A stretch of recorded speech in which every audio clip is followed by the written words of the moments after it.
నమస్కారం. ఈ ప్రశ్నకు బదిలేదు ప్రేక్షకులకు స్వాగతం. నేను మీ శ్రీనివాస్ జొన్నలగడ్డ. ఈ రోజున కటారి ఈశ్వర్ కుమార్ అనే ఎక్స్ మినిస్టర్ గుడివాడ వచ్చి ఒక స్టేజ్ షో చేసి వెళ్ళిపోయాడు. ఆయన ఏం చెప్తాడంటే, సంఘటన జరిగి 3 రోజుల తర్వాత ఇవాళ సందర్భం ఏంటంటే, గుడివాడకి ఒక సంతకం పెట్టడం కోసం కోర్టు ఉత్తర్వుల మేరకు నాని వచ్చారు, కొడాలి నాని. ఆయనతో పాటు ఈయన వచ్చి ఆయన పక్కన పెట్టి, ఆయన కోర్టు ఉత్తర్వులు ఉన్నాయి కాబట్టి కొన్ని రాజకీయ సంబంధించిన ఏవి వ్యాఖ్యానాలు చేయటానికి లేని సందర్భంలో ఆయన పక్కన పెట్టి, ఆయనకేం సంబంధం లేదు, నేను మాట్లాడుతున్నాను అనుకుంటా ఆయన మొదలుపెట్టాడు. ఆయన చెప్పిన సారాంశం ఏంటి, ఇప్పుడు హారిక గారి సంఘటన జరిగి జడ్పీ చైర్పర్సన్ ఎవరైతే ఉన్నారో అది 3 రోజులు అయిపోయిన తర్వాత ఇవాళ అయిపోయిన పెళ్లికి బాధ్యాలాగా ఇవాళ వచ్చి మీడియా ముందు ఇంకేముంది, ఒక బీసీ మహిళకి తీవ్రమైన పరాభవం జరిగిందన్నట్టుగా మాట్లాడుకుంటా ఇంకా ఏవేవో మాట్లాడుతూ మొదలుపెట్టారు. ఇక్కడ ఆ సందర్భంలో భువనేశ్వర్ గారి టాపిక్ కూడా తీసుకొచ్చాడు. ఆ రోజున భువనేశ్వర్ గారి మీద కొడాలి నాని పొరపాటును కూడా ఏ మాట మాట్లాడలేదు, మీ రికార్డులో చూసుకోండి ఎక్కడ ఉండదు అన్నీ ఒక మాట అంటాడు. బయట ఎవరైనా మాట్లాడితే అది మా సంబంధం లేదంటాడు. ఈయన ఎలా ఉందంటే, వైసీపీ తరపున మాట్లాడటానికి వచ్చి, ఆ పార్టీ తరపున మాట్లాడటానికి వచ్చి, ఆ వైసీపీ లీడర్ కోసం మాట్లాడటానికి వచ్చి, తను నాకు సంబంధం లేదు భువనేశ్వర్ గారి గురించి బయట ఎవరు మాట్లాడినా అనే మాట ఎంతవరకు కరెక్ట్? అది అంటే బీసీ మహిళ అని ఒక కార్డు తీసుకొచ్చాడు.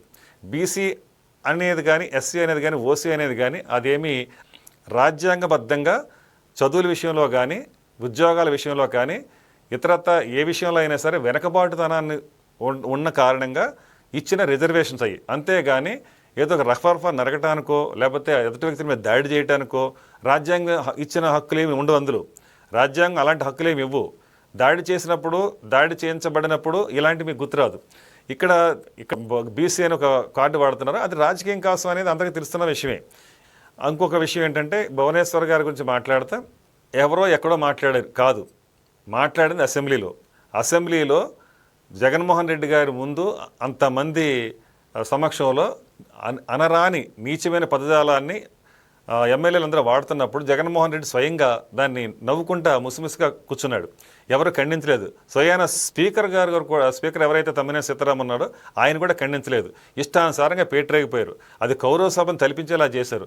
ఆ రోజున జరిగింది అంతా ఇంత కాదు. ఆవిడకి అసలు అసెంబ్లీకి సంబంధం లేదు, రాజకీయాలకు సంబంధం లేదు. అసెంబ్లీకి కొన్ని రూల్స్ ఉంటాయి, అంటే బయట వ్యక్తుల గురించి అసెంబ్లీలో చర్చించకూడదు. అలాంటి విషయాలు తెలిసి కూడా మరి వాళ్ళు అక్కడ చర్చకు లేవనెత్తి ఆవిడ గురించి మాట్లాడటం జరిగింది. ఇది తెలిసి కూడా ఇవాళ ఈయన వచ్చేసి ఆవిడకి ఎవరో బయట మాట్లాడుతున్నారు, బయట కాదు లోపలే మాట్లాడారు, అవమానించారు కూడా. అప్పుడు గుర్తుకు రాలేదు ఈయనకి. భువనేశ్వర్ కూడా నా సోదరి లాంటిది అంటారు. మీ సోదరి లాంటిది అనుకున్నప్పుడు మరి ఆ రోజున జరిగిన మీ సోదరి లాంటి ఆవిడ మీద ఇలా జరిగిన ఏదైతే ఈ అపనిందులు లేదంటే నీచమైన పదజాలాలు ఏదైతే వాడారో అవన్నీ మరి ఆ రోజు వచ్చి ఖండించాలి కదా మీరు. మరి ఆ రోజు మీరు చేయలేదు. అంటే మీరు కులాలుగా చూస్తున్నారా, ఒక మహిళగా చూస్తున్నారా? కులాలుగా ఇక్కడ మీరు చేసింది ఏంటంటే, మీ కుల అంటే ఒక బీసీ మహిళ అనుకుంటే రావటం కాదు, కులాలుగా చూడకూడదు మహిళల పట్ల ఎప్పుడు కూడా. కానీ ఆ మాత్రం ఇంగిత జ్ఞానం కూడా మీకు లేకుండా మాట్లాడుతున్నారు. మహిళకి ఒక అన్యాయం జరిగితే ఆవిడ ఎస్సీనా, ఓసీనా, లేకపోతే బీసీనా అది కాదు. మీరు అలా కులాల గురించి ప్రస్తావన తేయకూడదు, మహిళగానే మాత్రమే చూడాలి. అది మానేసి ఇవాళ కులాల ప్రస్తావన తీసుకొచ్చి ఏదో పార్టీకి ఏదో మేలు చేసేయాలి అనే ఉద్దేశం మీద మీరు వచ్చి చేసి వెళ్ళేది తప్పితే ఇందులో వచ్చేది ఏమీ లేదు. రెండోది ఏంటంటే, ఈవిడికి తేడా ఏంటంటే, ఆవిడ అక్కడ సంబంధం లేని వ్యక్తి గురించి మాట్లాడారు. ఇక్కడ ఈవిడ ఏం చేశారు, హారిక అనే ఆవిడ అక్కడికి వచ్చి అక్కడున్న కార్యకర్తలు రెచ్చగొట్టి, వాళ్ళ ఉద్దేశం వేరే ఉంది. అక్కడికి వచ్చినప్పుడు కొడాలి నాని ఇక్కడికి వస్తున్నాడు గుడివాడని తెలిసి అక్కడ అడ్డుకోవడానికి వచ్చిన కార్యకర్తలు మీరు వెళ్ళారు, అక్కడికి వెళ్ళి కావాలని రెచ్చగొట్టే విధంగా మాట్లాడారు, అనకూడని మాటలు మాట్లాడారు, నీచాతి భాష వాడారు, నా ఇంటికి పీకలరు అన్నట్టుగా ఇలాంటి రకరకాల మాటలు మాట్లాడిన తర్వాత మీ మీద అక్కడ అనుకోకుండా కొంతమంది ఉద్రిక్తతో అంటే మీరు మాట్లాడిన మాటలకి రెచ్చగొట్టే విధంగా ఉన్న మాటలకి రెస్పాండ్ అయ్యారు, అంతే జరిగింది. అంటే మీరు కావాలని చేయించిన సంఘటన అది. ఆ ఘటనని దృష్టిలో పెట్టుకొని మీరు ఇప్పుడు మాట్లాడుతున్నారు.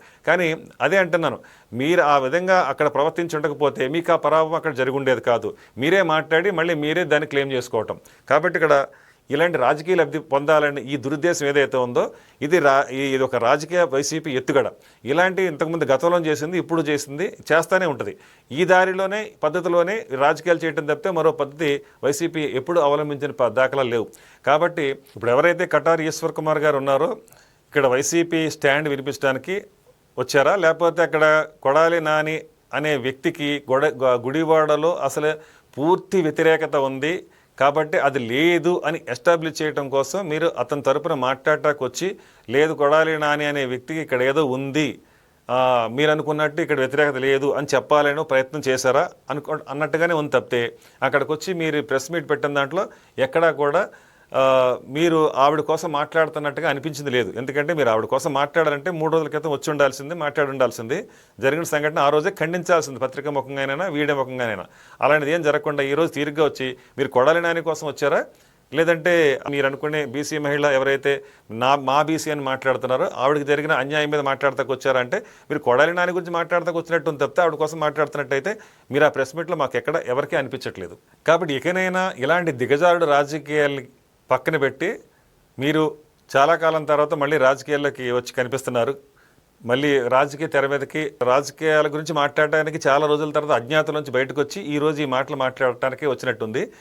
ఈ విధమైన రాజకీయాలు ప్రజలు గమనిస్తూనే ఉంటారు. దానివల్ల మీకు వచ్చే మైలేజ్ ఏముండదు.